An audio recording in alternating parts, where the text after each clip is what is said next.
Hey everyone, Nick Brick here with a new tutorial video, this time for the Wingman from Apex Legends and Titanfall. Now when I design a build, usually it's just by building from scratch, like I did with this build.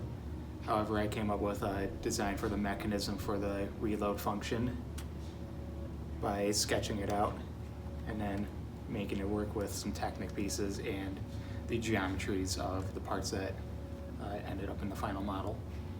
So as with all the other tutorials that were made in Bricklink Studio 2.0, you can see all the steps in 3D as well as view the entire parts list and buy all the parts on Bricklink. The links are in the description below.